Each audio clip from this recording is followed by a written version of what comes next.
Hello, hi, welcome to my channel. My name is Reese. I talk about books here, I talk about reading, I talk about writing.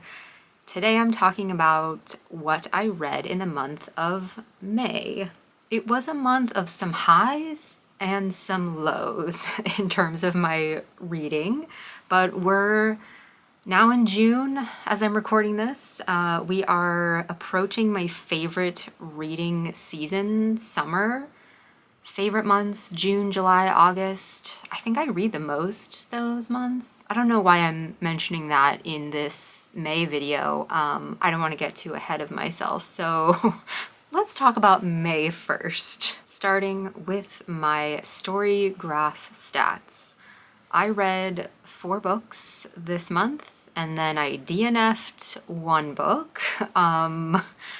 Yeah, why? Well, we'll get into why I DNF'd the book. I did a lot of writing this month, which ate into my reading time. I didn't read a lot during the couple, week or so that I was doing a lot of writing. I think subconsciously I didn't want to influence what I was writing with what I was reading. But anyways, let's talk about the top moods of what I read this month.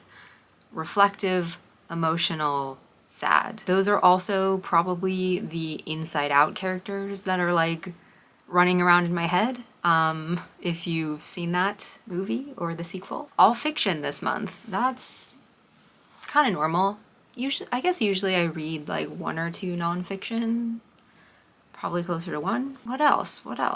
That's probably the most interesting things to note. Quick aside, thank you to anyone and everyone who sent me a audiobook recommendation.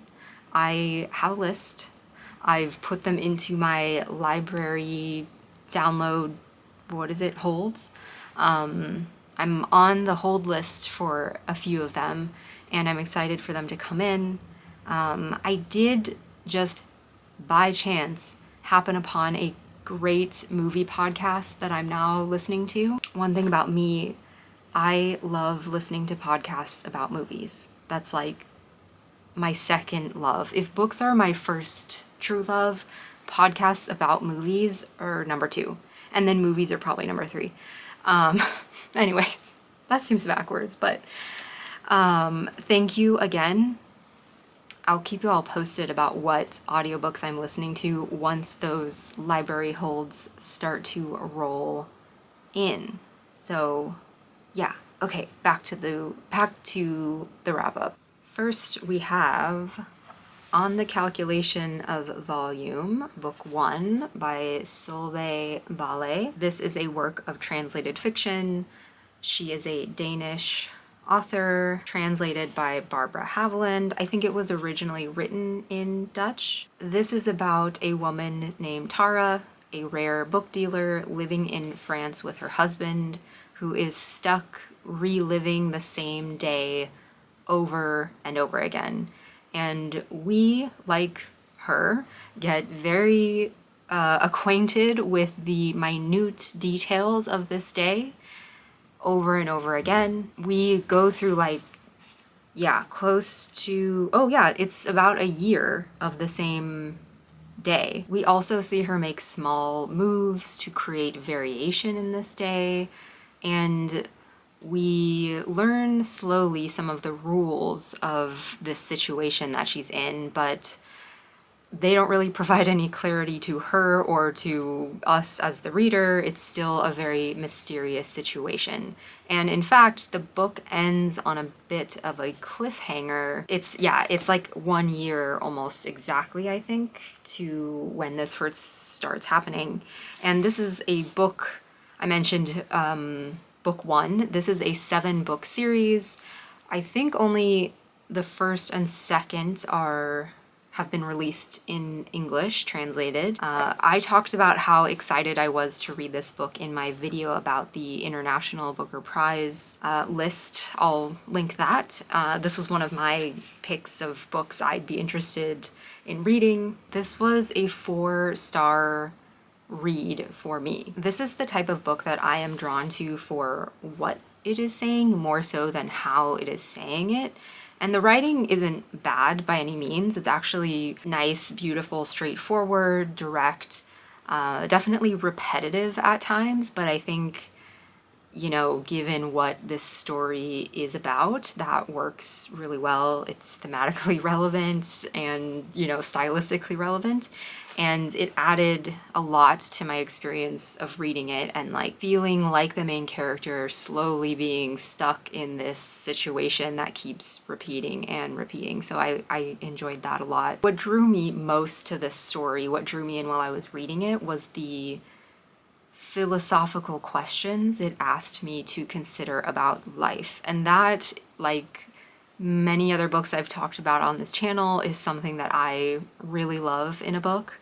And yeah, it presents them so well through the main character. She's very realistic and steady and, you know, in the face of this wild situation. And, you know, I just watched a bunch of movies with Tom Cruise, which is totally irrelevant, but like Mission Impossible, the first one, just rewatched that. And like, when I say steady in the face of a wild situation, I don't mean like he can keep his body temperature down in a room where body temperature is monitored or whatever.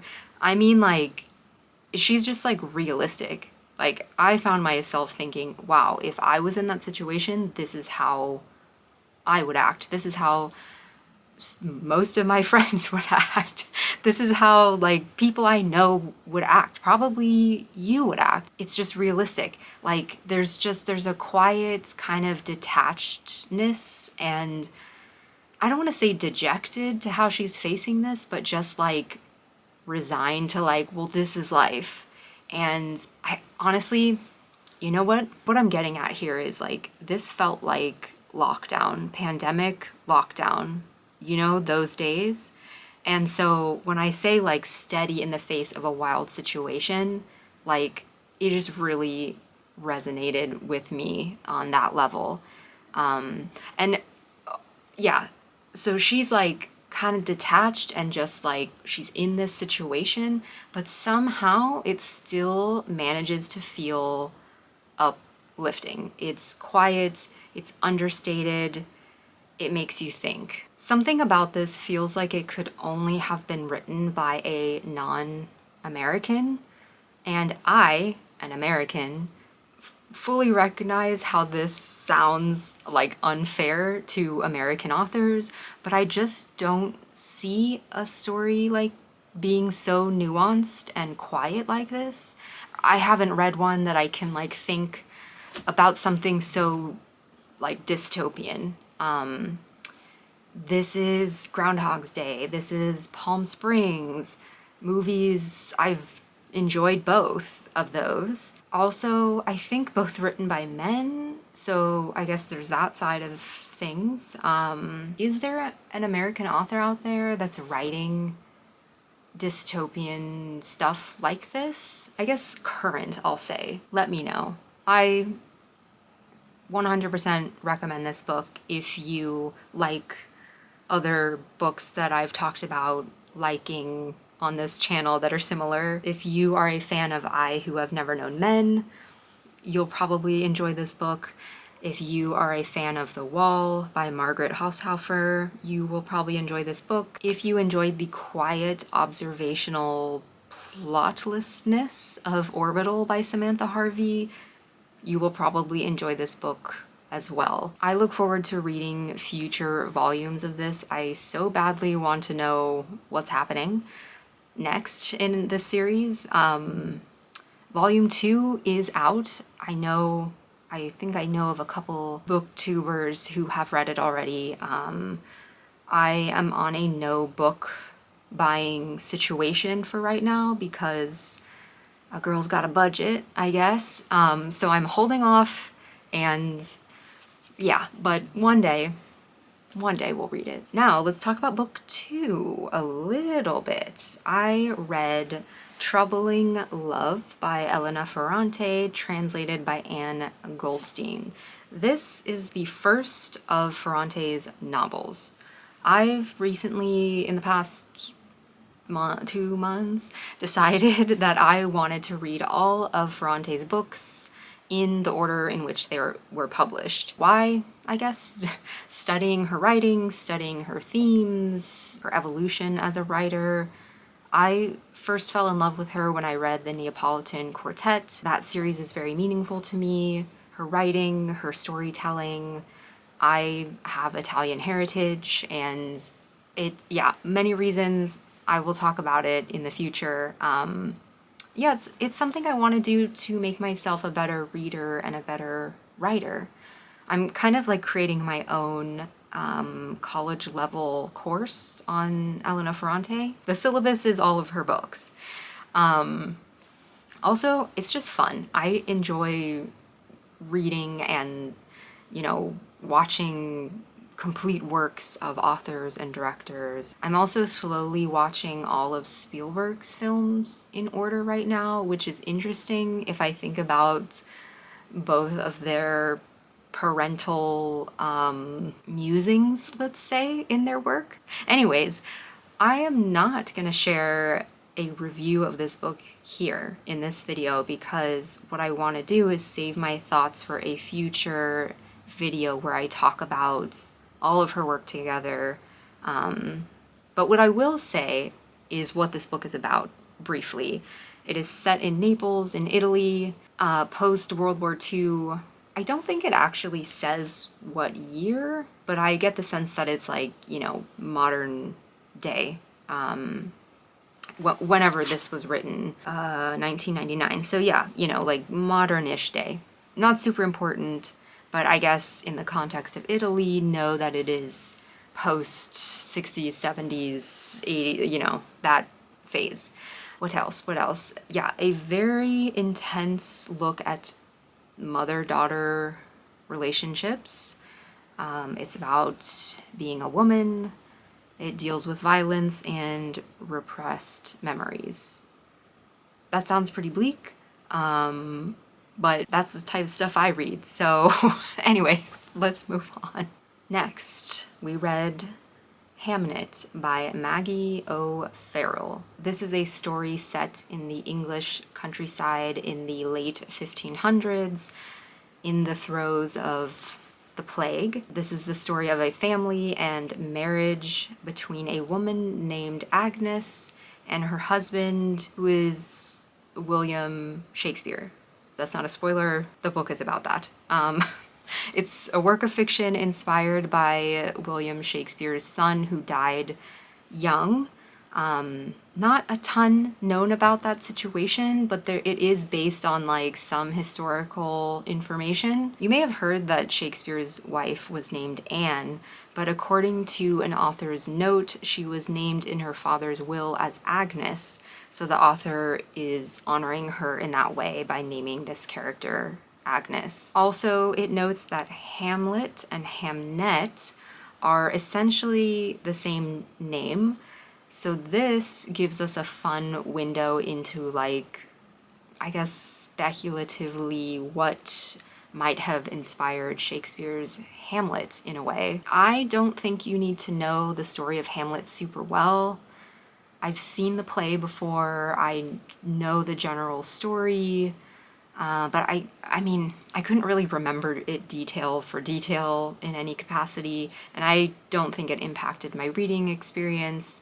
If you've read this book and you know Hamlet really well, let me know. I'm curious if there are things that like stand out from that experience other than like the basics.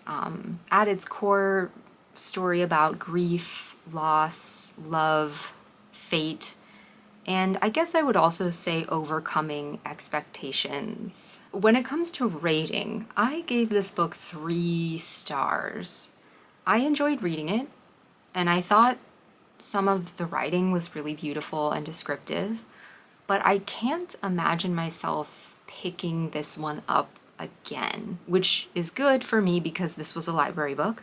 But yeah, as I'm thinking about this, that's kind of a good distinction for me between like what is a 3 and what is a 4. Even if technically it's a well-written book, which this is. I would probably not pick this up to reread it unless I had a very specific purpose that I wanted to uncover in rereading it. And that, I think, is a distinguishing factor between a 3 and a 4. Would I reread this book? Let's talk about what I liked. As I mentioned, some nice descriptive writing, very rich. The writing felt old, if that makes sense. Easy to transport myself into that setting, England in the late 1500s. I liked that it was centered on the character of Agnes. She is an interesting character. She can read people.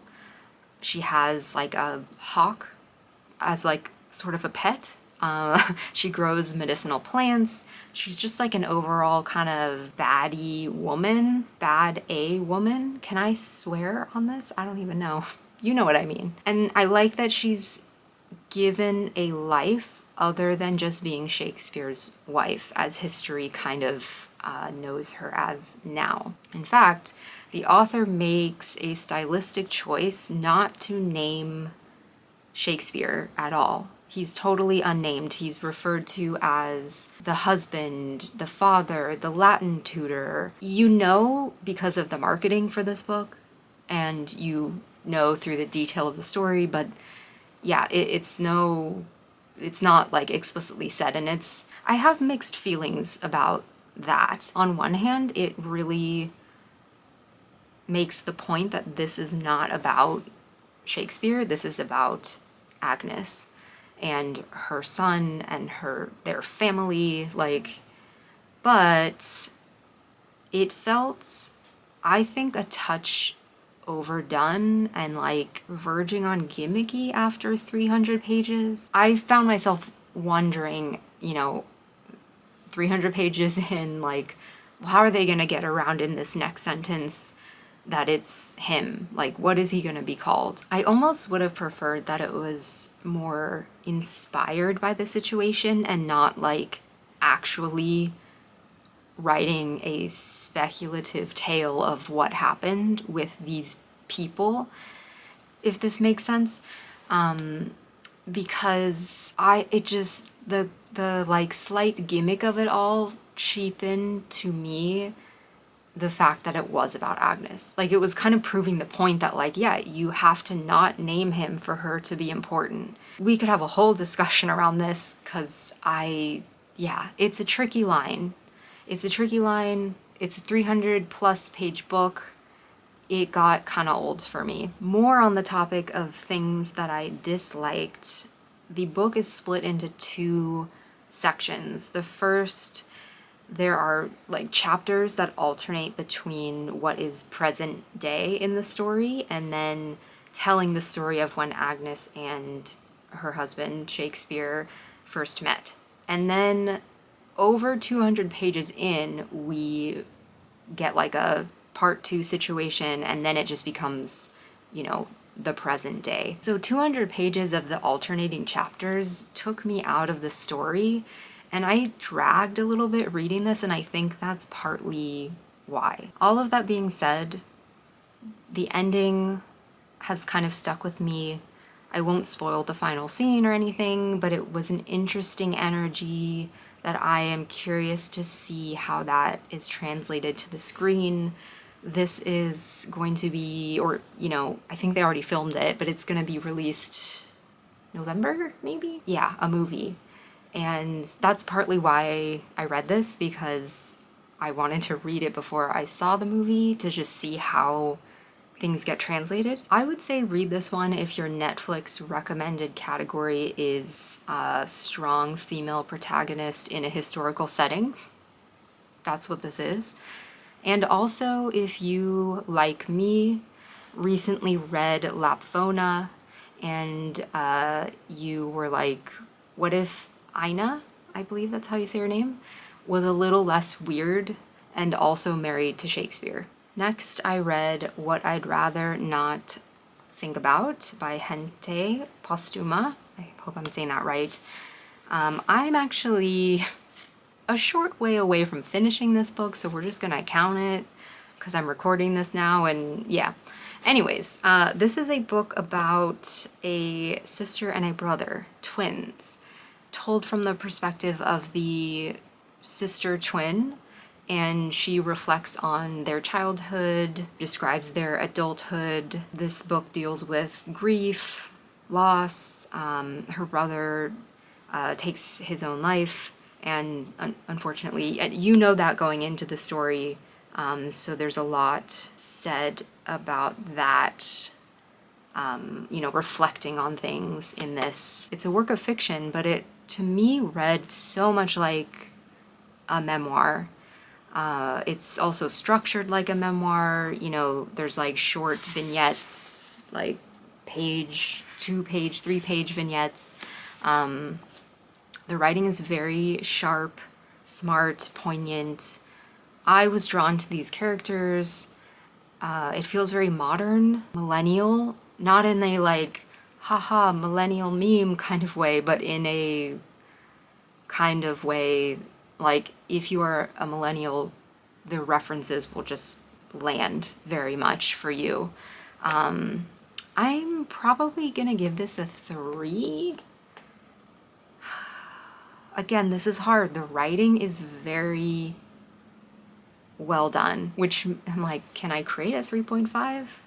I mean, I can do anything I want. It's my rating, but I would hold on to this book, because if I were to be writing something memoir style, I would definitely reference these pages to be like, how did she do that? Yeah, I do have to ask myself why, if I am enjoying the writing, have I been dragging my feet on reading this? I think it's because I wanted this to be a story, like with a capital S, but it's just kind of so fragmented. It reads like, memoir, a collection of essays, and that can be good, but it just felt like too fragmented. There is there is like kind of a plot happening, but yeah, I don't know. This book reminded me of The Vanishing Twins by Lidia. I hope I'm saying that right. I read that book a few years ago. I don't see a similarity just because twins is in the title, but I'm thinking more like tonally and structurally, the writing is just very similar. I would say check this one out if you want a sad, smart, heartbreakingly wry story. International Booker nominee last year.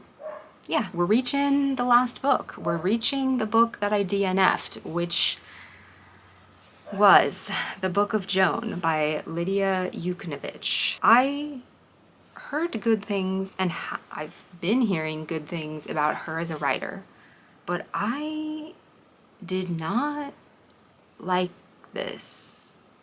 It bummed me out, to be honest. This is set in a near future where Earth is a battleground, and the surviving humans, who have since evolved physically, are living on like a orbiting kind of space station, I think is what it's supposed to be. The back of the book blurb says, "A new Joan of Arc for a global warming era battles fascist forces," which sounds like kind of interesting. The little kid who watched Star Trek and was really into ancient and medieval history was very excited for this, that version of me. But yeah, I got 30 pages in, I tried, and I just was like, I can't do this anymore. The writing style was rough. There was like what I found to be like a forced edginess to me. It is written in first person, so I understand that it is like the character, and but yeah, there was like, I don't know.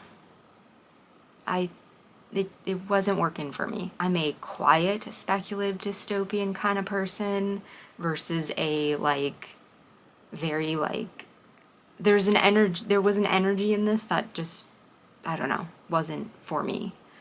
I have a book of short stories written by her that I haven't read yet. And I just kind of moved that down on my TBR. I think I will pick it up one day because I wonder if it's just this character. But anyways, apologies to end this video on a DNF. That's never fun. But yeah, hopefully you've had more 5-star reads than I did this month. Tell me if you read a 5-star. I want to know. Tell me what you're reading now. Thank you so much for watching. I know I say that often, but honestly, the fact that anybody watches me talk about books is like so cool, and I appreciate everyone. I appreciate you. So thank you again. I will see you in the next video. Bye.